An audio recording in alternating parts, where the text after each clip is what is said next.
Good morning to all. Welcome back to another video and another class. Hope you are enjoying my classroom and learning more and more day by day. आज का topic हम लोग शुरू कर रहे हैं blood clotting के ऊपर। लास्ट क्लास में हमने पढ़ा था कि ब्लड बैंकिंग में एबीओ टाइपिंग जो डिफरेंट डिफरेंट टाइप्स से हमने किए थे। हमने ये पढ़ा कि भाई ब्लड ग्रुप जो है ए बी ओ टाइप की अगर हम बात कर लें तो उसमें 3 पार्ट या 4 पार्ट में डिवाइड होते थे। कौन से? A blood group, B blood group, O blood group और ए बी ब्लड ग्रुप। फिर उसमें हमने देखा कि भाई इस ब्लड ग्रुप के जो डोनर है या जो रेसिपिएंट हैं, यानी जो ब्लड डोनेट कर रहे हैं या जो ब्लड ले रहे हैं, उनका क्या रोल है, उनको कैसे सिलेक्ट किया जाता है। ये ब्लड जो है ये स्टार्टिंग से ही हमारा एक टॉपिक रहा है और इस टॉपिक में ये क्लॉट कैसे होता है, मैंने कई जगह क्लॉटिंग या एग्लूटिनेशन वर्ड यूज किया, तो आज उसको हम एक बार बेसिक को रिवाइज करेंगे कि भाई ब्लड क्लॉटिंग होता क्या है और बेसिकली ब्लड क्लॉटिंग को हम किस चीज से डिफाइन करते हैं। तो अगर मैं बात करूं कि ब्लड क्लॉटिंग होता क्या है, तो ब्लड क्लॉटिंग जो है आपका, उसे हम कहते हैं कोगुलेशन, यानी ब्लड कोगुलेशन। ब्लड कोगुलेशन क्या है? यानी क्लॉटिंग ऑफ ब्लड।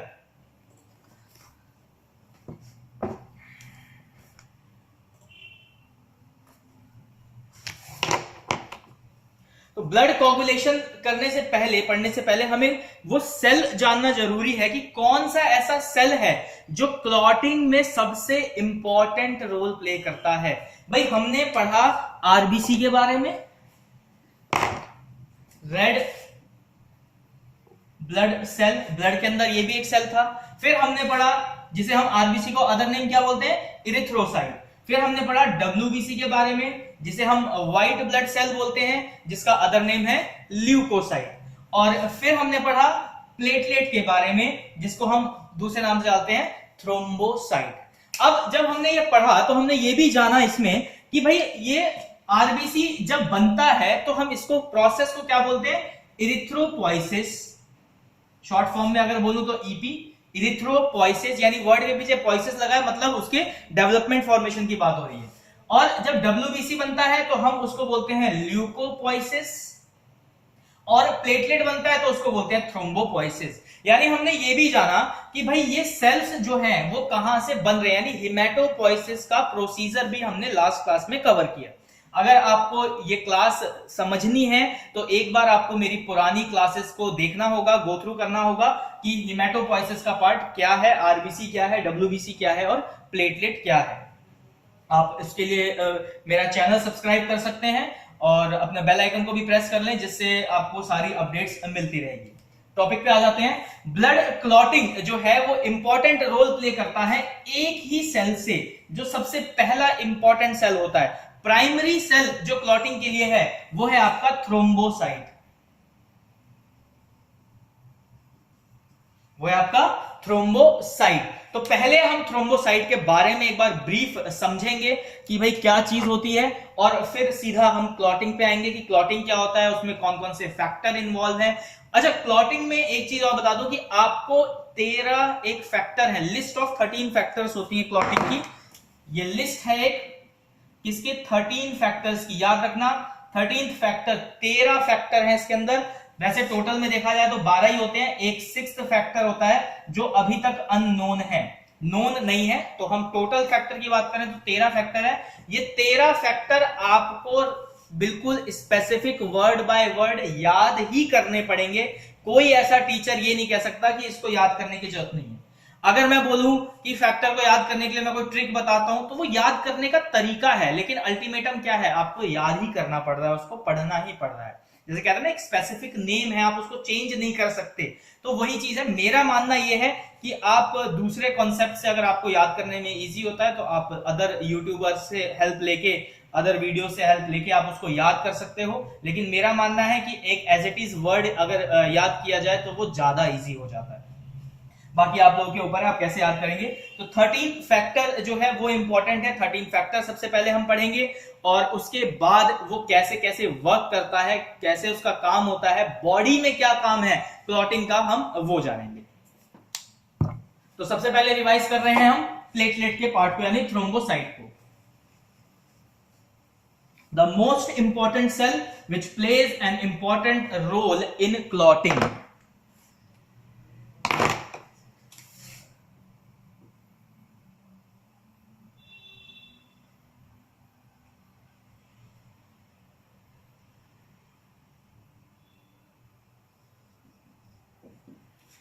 तो थ्रोम्बोसाइट क्या होता है हमें बताएंगे अंजलि, अंजलि राजपूत। थ्रोम्बोसाइट क्या होता है बताएं।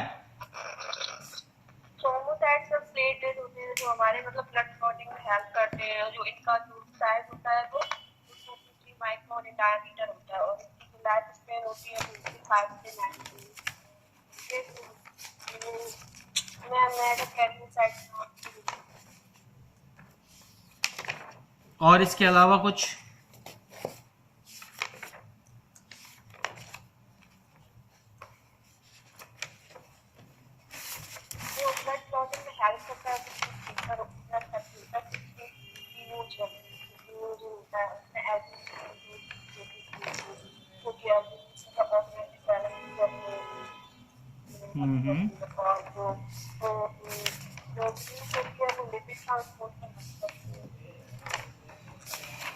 ठीक है।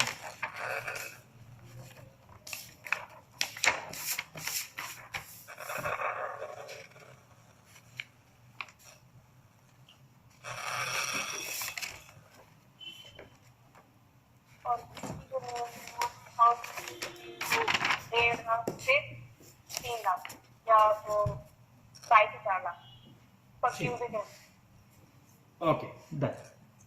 तो थ्रोम्बोसाइट्स क्या है? ये हमारे वो सेल्स हैं जो कहाँ काम करते हैं? क्लॉटिंग में हेल्प करते हैं। अब क्लॉटिंग में कैसे करते हैं हम कोगुलेशन फैक्टर में पढ़ेंगे ही। सेल का साइज क्या है एक बार अंजलि फिर से बताओ, क्या सेल का साइज बताया आपने? 2 to 3 micron in diameter. 2 to 3 micron in diameter, very good. 2 to 3 micron यानी इसका जो साइज है वो 2 से 3 माइक्रोन होता है। अगर मैं नॉर्मल रेंज की बात करूं तो प्लेटलेट काउंट कितना होता है normal range Anjali? Sir 1.5 lakh से 3 लाख बोल सकते हैं, 2 से 4 लाख। 1.5 लाख से 3 लाख या 4.5 लाख भी आप बोल सकते हो। इसको हम 1.5 लाख से सीधा 3 लाख ही लिख देते हैं। 3 lakhs पर क्यूबिक mm। अच्छा, प्लेटलेट काउंट किसकी हेल्प से किया जाता है मैनुअली अगर प्लेटलेट काउंट करना हो तो? न्यूमर चैम्बर की हेल्प से काउंट किया जाता है। कौन से पर्टिकुलर पार्ट पे देख के काउंट किया जाता है? आर वाले पार्ट पे। पिपेट कौन सा यूज होता है डाइल्यूशन के लिए? आरबीसी पिपेट यूज होता है। डाइल्यूटिंग फ्लूइड का नाम क्या है?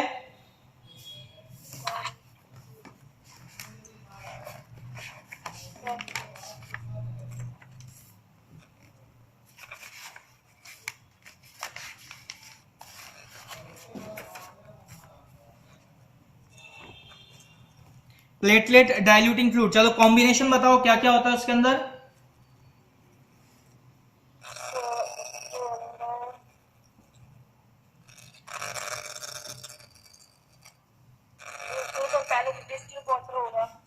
डिस्टिल वाटर हो गया, ठीक है।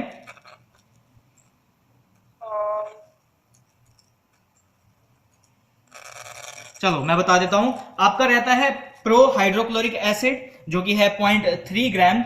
फिर आता है सोडियम क्लोराइड जो कि है 10 ग्राम। और उसके बाद आता है डिस्टिल वाटर जो कि है 100 ml। ये एक मिक्सचर सॉल्यूशन बनाता है जिसको हम प्लेटलेट डाइल्यूशन भी कहते हैं, प्लेटलेट डाइल्यूटिंग फ्लूइड भी बोलते हैं। तो ये प्लेटलेट हमने काउंट भी करना देख लिया था। हमने ये भी देख लिया कि भाई प्लेटलेट होता क्या है, मतलब थ्रोम्बोसाइट है क्या, बेसिकली ये वर्क कैसे करता है, दिखता कैसे है माइक्रोस्कोप में। तो ये एक ऐसे क्लम्प्स, एक साथ में 5-6 क्लम्प्स दिखाई देते हैं इस तरीके से आपस में जुड़ा हुआ ये प्लेटलेट दिखाई देता है एक जब आप माइक्रोस्कोपिकल फील्ड में आप देखोगे। और कौन से कलर, कौन सा स्टेन यूज करते हैं, तो हम इसमें लिस्मेन स्टेन यूज करते हैं। ये वो केमिकल है जो सेल को क्या करता है, कलर इफेक्ट देता है, जिससे प्लेटलेट जो है वो डार्क कलर का, आपका वॉयलेट कलर का यानी ब्लू से वॉयलेट कलर के शेड का आपका ये सेल दिखाई देगा। अब आ जाते हैं कि भाई थ्रोम्बोपोइसिस क्या होता है। एक बार थ्रोम्बोपोइसिस के बारे में भी जान लेते हैं। क्योंकि ये थ्रोम्बोसाइट जो है ये आज मेन मुद्दा रहने वाला है आज के टॉपिक का, यानी ब्लड क्लॉटिंग का। तो थ्रोम्बोपोइसिस,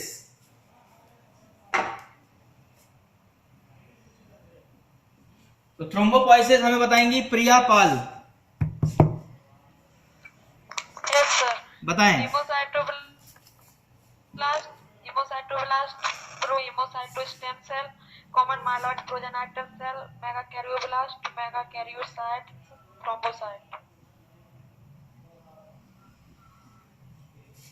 ठीक है, तो हमारा सबसे पहले क्या था, हीमोसाइटोब्लास्ट यानी आपका प्रो हीमो स्टेम सेल था, फिर कॉमन माइलॉइड प्रोजेनिटर में गया जिसे हम कॉमन माइलॉइड स्टेम सेल के नाम से भी जानते हैं, फिर उसके बाद गया आपका कौन सा फेज गया था? हाँ जी प्रिया जी, यस सर। कौन सा फेज गया उसके बाद, कॉमन माइलॉइड के बाद? सर आवाज क्लियर नहीं आ रही। कॉमन माइलॉइड प्रोजेनिटर के बाद कौन सा फेज गया था? सर मेगाकैरियोब्लास्ट। मेगा क्रायोब्लास्ट। तो मेगा क्रायोब्लास्ट जो है, मेगा क्रायोब्लास्ट से थ्रोम्बोसाइट बनने के लाइनेज को क्या कहते हैं? Megakaryocyte lineage. Mega karyocyte lineage, ठीक है।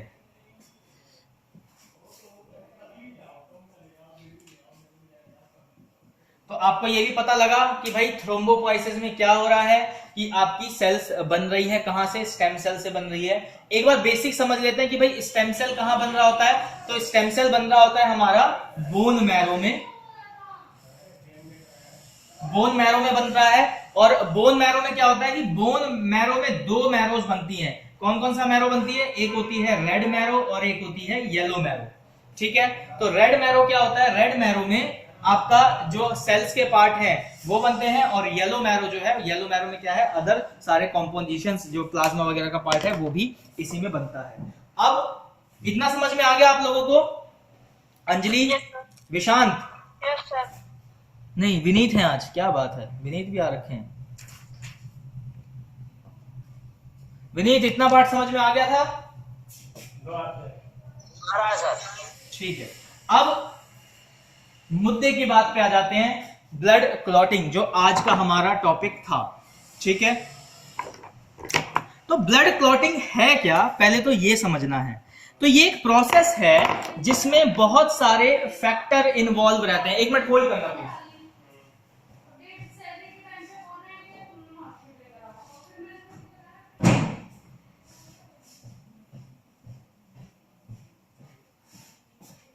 Sorry for the interruption. Blood clotting जो है, अब ये होता क्या है, आपकी बॉडी में ऐसा क्या चीज है जो ब्लड क्लॉट करेगा और क्यों करना भी जरूरी है। तो इसको बिल्कुल सरल भाषा में समझो कि भाई एक पर्सन है, उसको अगर चोट लग गई तो हमारे बॉडी में ब्लड 4 से 5 लीटर रहता है, इससे ज्यादा तो है नहीं।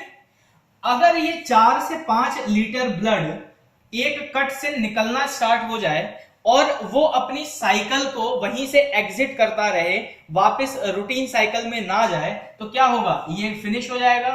फिनिश हो जाएगा तो आपके बॉडी में जो फ्लूइड कनेक्टिविटी का फंक्शन है, जो ट्रांसपोर्टेशन का फंक्शन है, जो ऑक्सीजन ले जाने का, कार्बन डाइऑक्साइड कैरी करने का, other hormones, protein, vitamin, mineral सबको सप्लाई करने का जो चेन है वो क्या होगी, वो ब्रेक हो जाएगी, वो फिनिश हो जाएगी। तो जो बॉडी सेल्स है वो फंक्शन करना बंद कर देगा। आपका हार्ट जो है वो प्रेशर जनरेट नहीं कर पाएगा।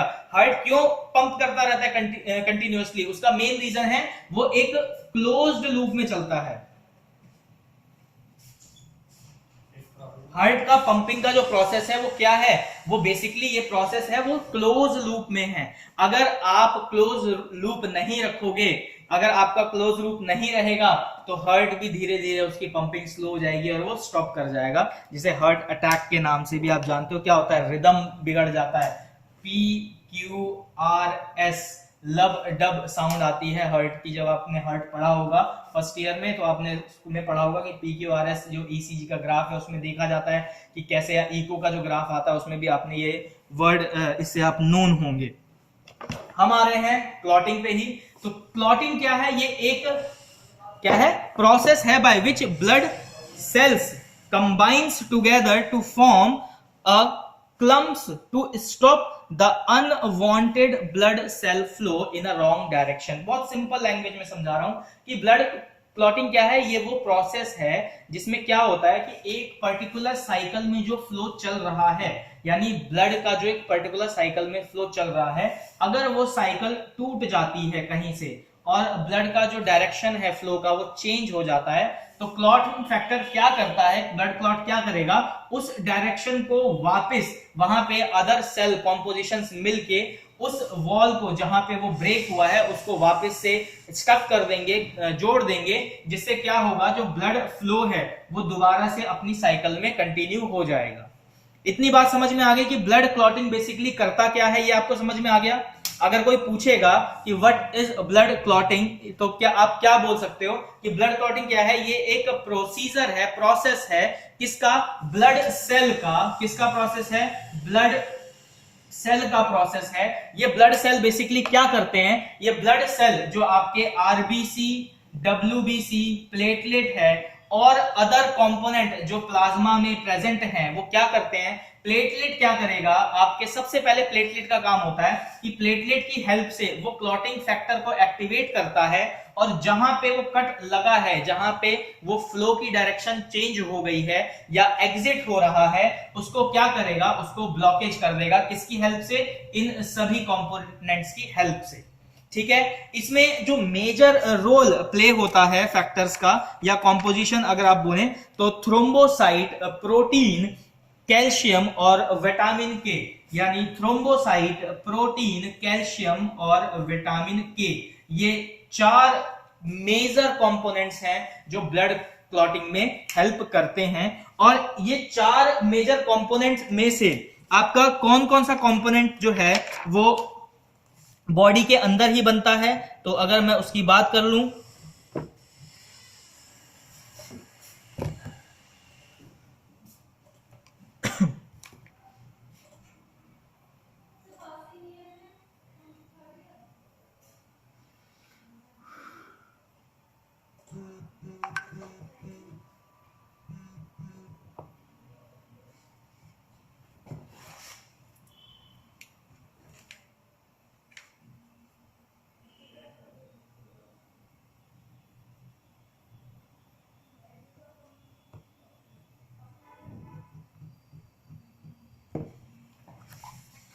तो कौन सा फैक्टर है जो लीवर के अंदर बन रहा है? तो सबसे पहला जो आपका फैक्टर है वो है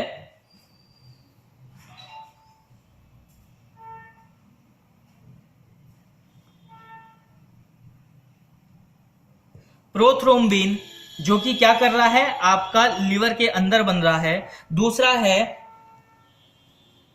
फैब्रिनोजन और तीसरा है हेपेरिन। 3 फैक्टर हैं। कौन कौन से हैं?